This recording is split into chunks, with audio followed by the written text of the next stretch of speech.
အားလုံးပဲမင်္ဂလာပါဒီနေ့ဖတ်ပြပေးမယ့်စာအုပ်လေးကတော့လှချတဲ့မော်ရများဆိုတဲ့စာအုပ်လေးတွေကစာရေးဆရာဖလာဆယ်ရီတွေထားခဲ့ရပါဆိုတဲ့ခေါင်းစဉ်လေးအကြောင်းကိုဖတ်ပြပေးချင်ပါတယ်မြေကိုတော့ငါကိုင်မိပြီဘူးကိုမချင်တော့လေငါဖြစ်သောအမှုတစ်ခုခုမူကနောက်ကျသောအရာတို့ကိုမမှတ်ပဲရွှေ့လိုက်အရာတို့ကိုလမ်းကန်၍သတိခံကြည့်တော့ခန်းနဲ့73မှဆက်ပြီးရှင်ဘောလုံးဒီဘဝတတခရီးကိုပြလာကြည့်ပါကသူဒီဘဝအစပိုင်းတွင်ခရစ်များကိုလိုက်လံတက်ဖြတ်ပြီးမြင်ဆဲတော်သူဖြစ်ခဲ့ပါသည်သို့တော့သခင်ယေရှုခရစ်နှင့်တွေ့ဆုံပြီးနောက်ပိုင်းသူ၏အသက်တာတစ်ခုလုံးပြောင်းလဲသွားခဲ့ပါသည်သူထို့နောက်သူ၏ဘဝကိုအစိတ်အတောက်ဖြစ်စေသောအရာများကိုအကုန်ချန်ထားခဲ့ကဘုရားသခင်၏အမှုတော်အတွက်အကောင်းဆုံးလုပ်ဆောင်ခဲ့ပါသည်အတိတ်မှာနောင်မရဆရာများကိုပြန်တွေးမနေတော့ပဲအရှိ၌ရှိသောပန်း၌စီတို့သာရှေးရှုကအရောက်လန်းသွားခဲ့ပါသည်ဖျားပေါင်းထင်ရှားခဲ့ပါသည်အတူယူဆရာအသက်တာဖြစ်ခဲ့ပါသည်ထို့အတူကျွန်ုပ်တို့အရောက်စီတိုင်းသည်ဖျားသခင်ဤသားသမီးများဖြစ်ကြပါသည်သို့သောစာရန်ကတော့ကျွန်ုပ်တို့၏အတိတ်မှမှားယွင်းခြင်းအဖြစ်များဖြင့်ထပ်ဖန်တလဲလဲကျေကွဲရန်ဝမ်းနဲ့ရန်အလိုရှိပါသည်ထို့ကြောင့်နေ့ရက်တိုင်းအဖြစ်ဒုစရိုက်ထဲပြုံးပွေရန်စာရန်၏သွေးဆောင်ခြင်းများစွာကရှိလို့နေပါသည်ရှေ့ဥစွာယူရရှကာယုံနှင့်ရှင်မေတရု၏အဖြစ်ပြက်ပြန်အားဖြင့်ခွန်အားပေးခြင်းပါသည်ယူရရှကာယုတ်သည်သခင်ယေရှုအားဖာရိရှဲတို့ထံရောင်းစားမိခဲ့ပါသည်သူသည်သခင်ယေရှုကိုသစ္စာဖောက်ခဲ့သောကြောင့်နောက်ဆုံးကျိုးဆွဲချ၍တည်ခဲ့ရပါသည်သို့သောပေတရုမူကထိုသို့မဟုတ်ခဲ့ပေ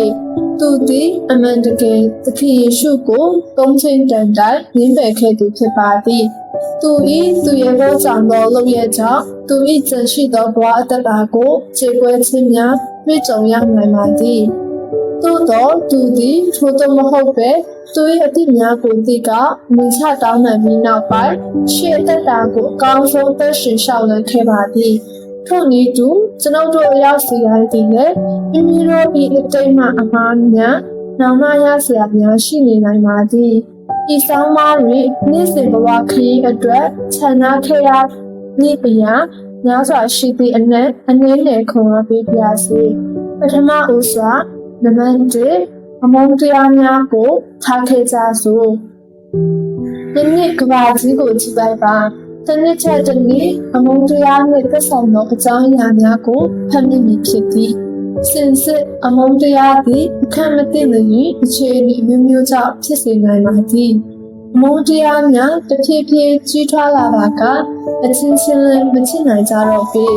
အမုန်းတရားများကြောင့်ဆွေမျိုးများလည်းမခေါ်နိုင်မောင်နှမများလည်းစိတ်ဝင်ွယ်စသည့်အမျိုးမျိုးရှိနေနိုင်ပါသည်တမန်ကျမ်းစာရဲ့ကာဣနသည်အမုန်းတရားကြောင့်သူ၏ညီအာဗီလကိုတက်ထက်မိပါသည်အမုန်းတရားများအားကြီးသွားသောအခါဘာဆိုမှမမြင်နိုင်တော့ပေအမုန်းတရားများပြော့သွားပါကချစ်ချင်းမေတ္တာဖြင့်ကဘာကြီးကိုရှုမြင်တက်လာမည်ဖြစ်သည်တခါကအဖိုးတယောက်သည်သူ၏ညီကိုပုံဥပမာတစ်ခုပြောလေသည်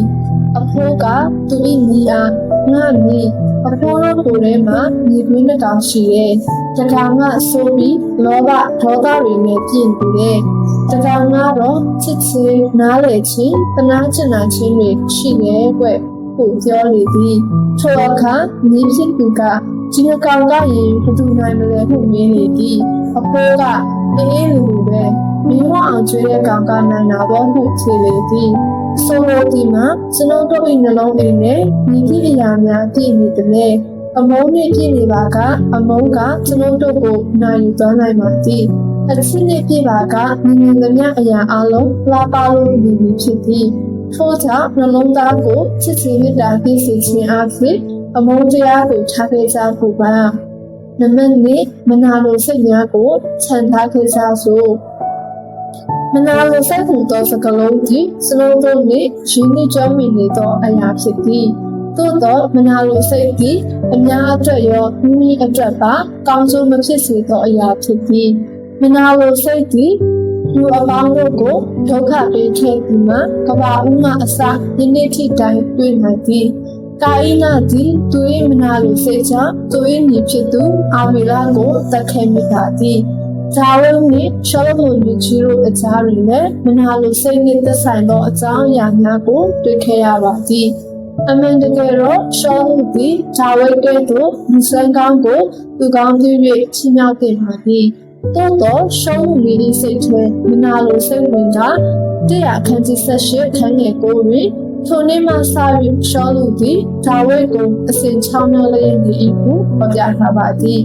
သူ၏မနာလိုစိတ်ကြောင့်ဒါဝိရဲ့အငြိမ်မနေရသောတကယ်သို့တိုးစုတောင်ကြားတွင်ပြေးလွှားတိမ်းရှောင်နေရပါသည်ထို့ပြင်သူကိုယ်တိုင်လည်းမနာလိုစိတ်ကြောင့်အမှန်အမှန်ခွဲခြားနိုင်တော့ပြီနောက်ဆုံး၌ရှောလုမင်းကြီးသည်ဘဝကိုအရှုံးပြီးအဆုံးသတ်ခဲ့ရပါသည်ထို့ကြောင့်မနာလိုစိတ်သည်ကျွန်ုပ်တို့၏ဘဝခရီးကိုအစိတ်အတောက်ဖြစ်စေသောအရာဖြစ်သောကြောင့်မနာလိုစိတ်ကိုခြံထားပြီးဒါဝိကဲ့သို့ရန်တုံမှုသောစိတ်များထားရှိကြပါစို့